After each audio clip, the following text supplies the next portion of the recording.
खबर के साथ आज के प्रोग्राम का आगाज करने जा रहे हैं। बात करेंगे भारतीय वज़ीर-ए-आज़म नरेंद्र मोदी की, जिन्होंने इंडिया के अंदर एक बहुत बड़ा रिकॉर्ड बना लिया है।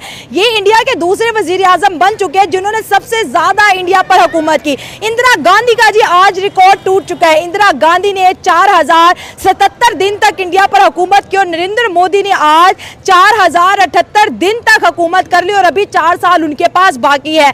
यहाँ पे है मालदीव्स। अब मालदीव्स इतना छोटा है कि इस मैप पे तो हमें मिला नहीं, तो हमने मालदीव्स को बड़ा करा, जूम इन करा, मालदीव्स को लोकेट करके यहाँ पे मालदीव्स लिख दिया। यहाँ पे आपको आइलैंड्स नहीं दिख रहे, it's really a very very small country. लेकिन मोदी जी यहाँ पे पहुंच गए हैं और जो पहले मालदीव्स के मंत्रियों ने, 3 मंत्रियों ने जहर घोला था, अब मालदीव्स कह रहा है भाई सॉरी, गलती हो गई कि हमें ये चीज करनी है। दूसरी तरफ से मोदी साहब को ने एक और छक्का मारा है और वो छक्का ये है कि जनाब मालदीव्स जो है, ठीक है जी, वो उसकी 60th बर्थडे पे जा रहे हैं, इंडिपेंडेंस डे पे जा रहे हैं। जय हिंद दोस्तों, स्ट्रेटेजी न्यूज़ अपडेट में आपका स्वागत है। दोस्तों, प्रधानमंत्री नरेंद्र मोदी ने हाल ही में अपनी 2 दिवसीय मालदीव यात्रा पूरी की और स्वदेश लौटे हैं। इस दौरान उन्हें मालदीव के स्वतंत्रता दिवस समारोह में चीफ गेस्ट के रूप में आमंत्रित किया गया था। पीएम मोदी ने मालदीव के साथ विकास भागीदारी को और मजबूत करने के लिए $565 मिलियन यानी 4,800 करोड़ रुपए से ज़्यादा की क्रेडिट लाइन का ऐलान किया है और फ्री ट्रेड एग्रीमेंट पर बातचीत शुरू करने की पहल की है। इस यात्रा से चीन और पाकिस्तानियों की परेशानी बढ़ गई है और पाकिस्तानी और चीन को इस पर गजब की मिर्ची लगी है, क्योंकि भारत की मजबूत उपस्थिति ने उनकी योजनाओं को धक्का पहुंचाया है। इस पर पाकिस्तानी मीडिया और इंडियन मीडिया का क्या रिएक्शन है, आइए देखते हैं। मेरे ख्याल से उसकी तीसरी बार है जो वो नहीं आ गई और उसकी मतलब मल्टीपल रीज़न है। जिस तरह मतलब एक तो जो मेन रीज़न है वो तो मतलब काट खेलते हैं। दूसरा है कि जो उनका मेन रीज़न वो आरएसएस का है, मतलब उसका जो मेन जो है ना जिसका आइडियोलॉजी है वो आरएसएस की है। ठीक है। जिस तरह मतलब वो लोग यही चाह रहे हैं कि जो सब कॉन्टिनेंट है ना, तो मतलब ये सारा हिंदुओं का इलाका है। मतलब तो अपने पार्लियामेंट में भी अखंड भारत का मैप लगाया हुआ है। मतलब पाकिस्तान में पार्टी हो गई ना, मैं उसका नाम मतलब सबकी नाम नहीं लूँगा, लेकिन एक जो है ना जुमाती उलमा हो गई। मतलब इस तरह की जो है ना ज़्यादातर उसकी बेस पे अभी ना रिलीजन पॉलिटिक्स आप करें यहाँ पे भी है। उसमें जो भी बंदे हैं तो वो उसको कुछ भी नहीं पता कि इसके मतलब पार्टी का नजरिया क्या है, लेकिन वो सिर्फ इसलिए है कि यार ये मतलब मजहबी पार्टी तो हम उसको ज्वाइन कर रहे हैं। इस तरह मतलब बीजेपी भी है, जिससे भी पूछोगी तो वो ये नहीं कहेगा कि यार ये काम क्या कर रहे हैं, लेकिन बस वो ना सारा मजहब काट खेलती। तो इस वजह से आपने कहा नरेंद्र रखी उसने, मतलब अगर आप देखें तो अभी जो है ना पिछले 2018 से लेके अभी तक अगर आप देखें तो उसने बहुत सारे काम किए। उसकी इकोनॉमी तकरीबन बढ़ गई है, अभी 4थी नंबर पे आ गई। तो अगली अब 2-3 सालों में अब अगर आप देखोगी तो मतलब रशिया को भी बीट कर जाएगी वो। तो एक तो उनकी खैर वो भी ज़्यादा है, आबादी भी ज़्यादा है, लेकिन फिर भी काम बहुत ज़्यादा हो रहा है। वो तो ऑनर होंगे मोदी साहब। 60th एनिवर्सरी जो सेलिब्रेशंस हैं, मालदीव्स ने भी बेसिकली आपको पता है सही वो जैसे कहते हैं ना मुश्किल में डाल के रखा है मोदी साहब। वो कैसे? वो इस तरह मुश्किल में डाल के रखा है उन्होंने कि उन्होंने देखें इस चीज़ को ज़रा समझिएगा, उन्होंने इस तरह मुश्किल में डाल के रखा है कि मालदीव्स जो है जब प्रेसिडेंट मौजू पावर में आए तो उन्होंने किया क्या? एंटी इंडिया कैंपेन चला दी, एंटी इंडिया कैंपेन चला दी।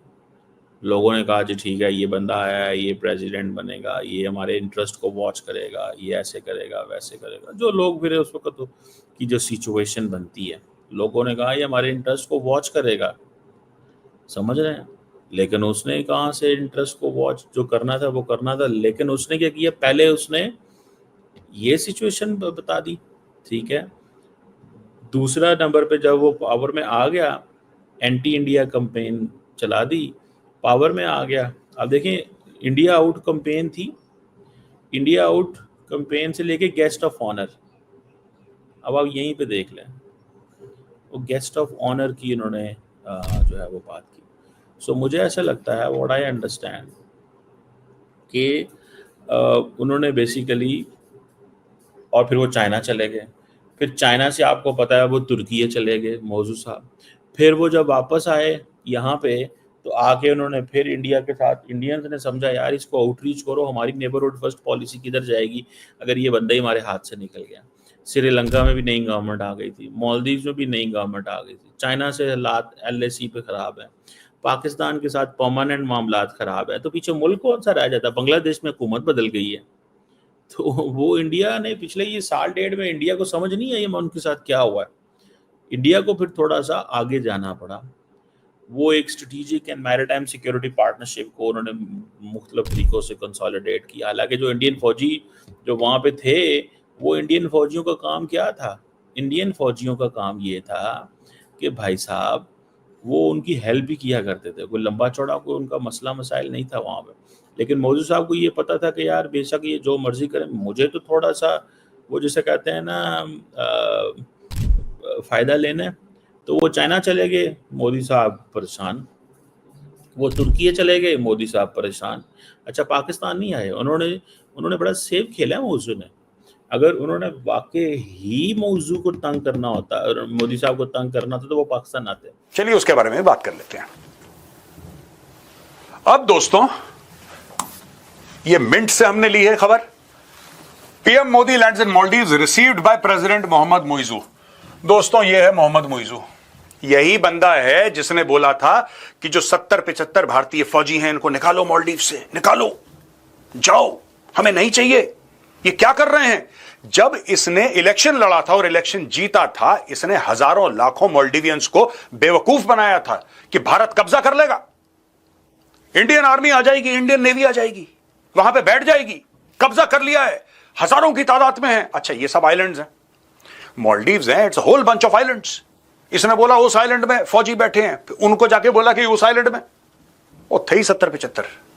और वो 70-75 क्यों थे दोस्तों? वो 70-75 इसलिए थे क्योंकि मालदीव्स ने भारत से मदद मांगी। मालदीव्स ने बोला कि साहब हमारा एक अस्पताल यहां पे मेन आइलैंड में है, माले में, जो मेन आइलैंड में मेन अस्पताल है हमारा, अच्छा वो भी भारत ने बनवाया था। अब इशू ये है कि अगर आपको मरीज लाना है तो कोई रोड तो है नहीं कि आप एम्बुलेंस में टॉं टॉं करते हुए ले आओगे। आपको हवाई जहाज से लाना है, आपको हेलीकॉप्टर से मरीज लाना है, वो हेलीकॉप्टर चाहिए। अच्छा ठीक है, इंडिया ने बोला लो हेलीकॉप्टर। फिर उन्होंने बोला साहब हेलीकॉप्टर चलाने वाला भी चाहिए। अच्छा ठीक है, ये लो पायलट। फिर बोला साहब हेलीकॉप्टर का रिपेयर एंड मेंटेनेंस, उसका रिफ्यूलिंग, अच्छा ये लो टेक्नीशियन, ये लो एडिशनल क्रू, राइट। फिर बोला साहब हमारे यहां ना ड्रग स्मगलिंग और आर्म्स स्मगलिंग बड़ी होती है, बड़ा यहां पे लोग ड्रग्स ले आते हैं, आर्म्स ले आते हैं, और हम तो इस्लामिक देश हैं, हमें ये सब पसंद नहीं है, क्या आप हमारी मदद कर सकते हैं? ये लो डॉर्नियर एयरक्राफ्ट। अच्छा साहब डॉर्नियर एयरक्राफ्ट को चलाने के लिए पायलट चाहिए, ये लो पायलट। अच्छा साहब दूसरा डॉर्नियर एयरक्राफ्ट चाहिए, चलो दूसरा ले लो, उसके पायलट ले लो, उसका क्रू ले लो, उसके मैकेनिक्स ले लो, उसका मेंटेनेंस स्टाफ ले लो, उसका फ्यूल डंप ले लो, उसका सब कुछ ले लो। भारत ने मालदीव्स के कहने पर वहां पे एक इकोसिस्टम क्रिएट कर दिया क्योंकि मालदीव्स ने मदद की गुहार लगाई थी।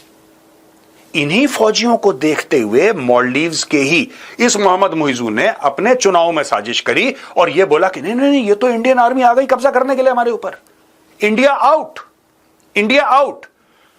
अब यही आदमी मोदी जी को वेलकम कर रहा है, एयरपोर्ट गया रिसीव करने के लिए अपने पूरे के पूरे स्टाफ के साथ वहां पे